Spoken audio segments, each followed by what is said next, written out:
এটা নতুন দিনৰ নতুন ভিডিঅ'ৰ সৈতে আৰম্ভ কৰিব ওলাইছোঁ আজি এই ব্লগটি আৰু আজি দেখুৱাব ওলাইছোঁ মহাৰাষ্ট্ৰৰ পুনেত অৱস্থিত আগা খান পেলেচ নামে জনাজাত এই ৰাজপ্ৰসাদটো। আচলতে বৰ্তমান এই ৰাজপ্ৰসাদটো গান্ধী নেশ্যনেল মেমৰিয়েল ছ'চাইটি নামেৰেও জনা যায়।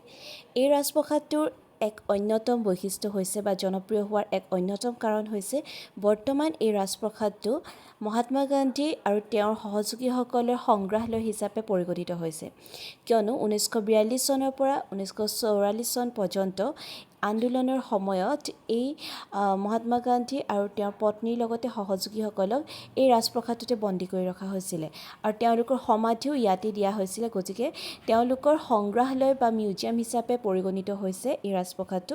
আৰু এতিয়া আমি ইয়াৰ ভিতৰলৈ সোমাই গৈ আছোঁ আৰু প্ৰথমতে দেখুৱাব লৈছোঁ গান্ধীজীৰ এক প্ৰতিমূৰ্তি। এনে লাগিছে যেন একেবাৰে সঁচা যেন এই প্ৰতিমূৰ্তি আৰু এখন যেন বৈঠকৰ বাবে সাজু হৈছে, ঠিক এনেধৰণে সজোৱা আছে আৰু ছাইডত প্ৰত্যেকটো আন্দোলনৰ বিষয়ে বা তেখেতৰ অৱদান কেনেধৰণৰ স্বাধীনতা আন্দোলনৰ সময়ত এই সকলোবোৰ কথা ইয়াত সুন্দৰভাৱে লিখা আছে। আৰু এতিয়া আমি অন্য এটা ৰুমলৈ যাব ওলাইছোঁ আৰু এইবাৰ দেখুৱাব লৈছোঁ 1942 চনৰ যি ভাৰত্যাগ আন্দোলন, সেই ভাৰত্যাগ আন্দোলনৰ এক দৃশ্য আৰু কি ধৰণে এই আন্দোলন কৰা হৈছিলে বা আন্দোলনৰ পৰিকল্পনাসমূহ কেনেধৰণৰ, অৱদান কেনেধৰণৰ, এই সকলোবোৰ কথা এই ছাইডত লিখা আছে। আৰু সেই আন্দোলনৰ সময়ৰে এটা দৃশ্য শ্লোগানৰ সৈতে, কৰিম কিবা মৰিম এই শ্লোগানৰ সৈতে কি ধৰণে কৰা হৈছিলে তাৰ এক দৃশ্য ইয়াতে দেখুওৱা হৈছে, খুব সুন্দৰভাৱে দেখুওৱা হৈছে। আৰু এইবিলাকৰ পৰা আমি সেই সময়ৰ বহু কথাই জানিব পাৰোঁ। আৰু এইটো হৈছে সেই ৰেডিঅ' যিটো ৰেডিঅ' সেই সময়ত গান্ধীজীয়ে ব্যৱহাৰ কৰিছিলে আৰু ইয়াত তেখেতৰ প্ৰত্যেকটো বস্তু ইমান সুন্দৰভাৱে সংৰক্ষণ কৰি ৰাখিছে, যাৰ পৰা আমি তেখেতৰ বহু নজনা কথাই জানিব পাৰিছোঁ। আৰু এই চাওকচোন, এই ভাগত তেখেতে ইমান সুন্দৰভাৱে খাদী কাপোৰৰ তৈয়াৰ যি ধৰণে কৰা হৈছিলে তাৰ এক প্ৰক্ৰিয়া ইয়াত দেখুৱাইছে। লগতে তেখেতে বহি থকা এই মূৰ্তিভাগো একেবাৰে সঁচা যেন লাগিছে। ওচৰলৈ আহিলে এনে লাগে যেন তেখেতে সঁচাকৈ বহি আছে নেকি ইয়াত। এতিয়া অৱশ্যে য'লৈ যাব ওলাইছোঁ সেই ৰুমত প্ৰৱেশ নিষেধ হয়, বাহিৰৰ পৰাই ভিডিঅ'জ লৈছোঁ। আৰু ইয়াত থকা প্ৰত্যেকটো বস্তু গান্ধীজী আৰু তেখেতৰ পত্নী কস্তুৰবা গান্ধীয়ে ব্যৱহাৰ কৰা কিছুমান সামগ্ৰী আৰু সেয়া তেওঁলোকৰ একেবাৰে শেষৰখন ফটো। আৰু এই যি মালা দেখিছে এয়া তেওঁলোকে ব্যৱহাৰ কৰিছিলে আৰু ইয়াতে যি গ্লাছ, চামুচ, বাতি এইসমূহ বাচন বৰ্তন দেখা পাইছে, এইবোৰ তেওঁলোকে ব্যৱহাৰ কৰা কিছুমান বাচন বৰ্তন যিমান পাৰে সংৰক্ষণ কৰিবলৈ চেষ্টা কৰিছে।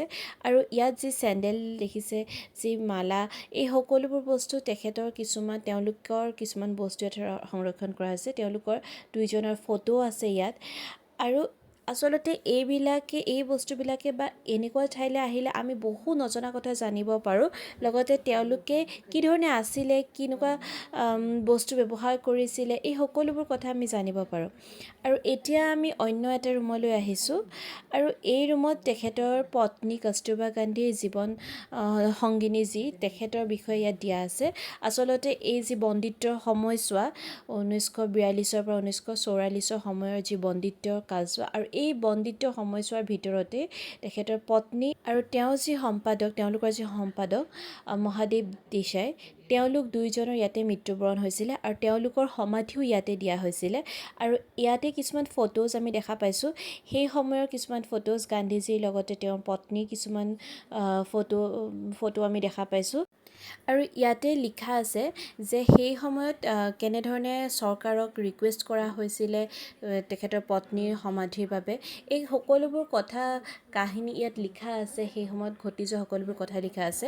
আৰু এতিয়া আমি যাব ওলাইছোঁ তেওঁলোকৰ মহাত্মা গান্ধীৰ পত্নী কস্তুৰবা গান্ধী আৰু তেওঁলোকৰ সম্পাদকৰ মহাদেৱ দেশাইৰ য'ত সমাধি দিয়া আছিলে সেই ঠাইলৈ আমি যাব ওলাইছোঁ।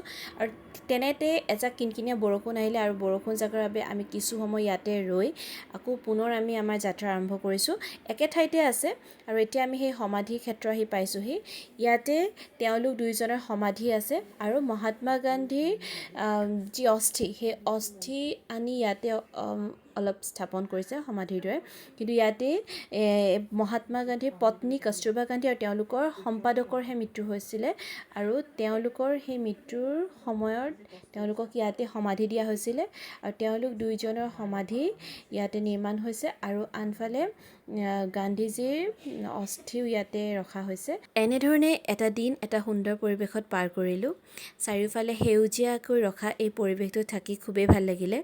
আচলতে ইয়ালৈ আহি মই নিজেও বহু নজনা কথা জানিব পাৰিছোঁ আৰু শিকিব পাৰিছোঁ।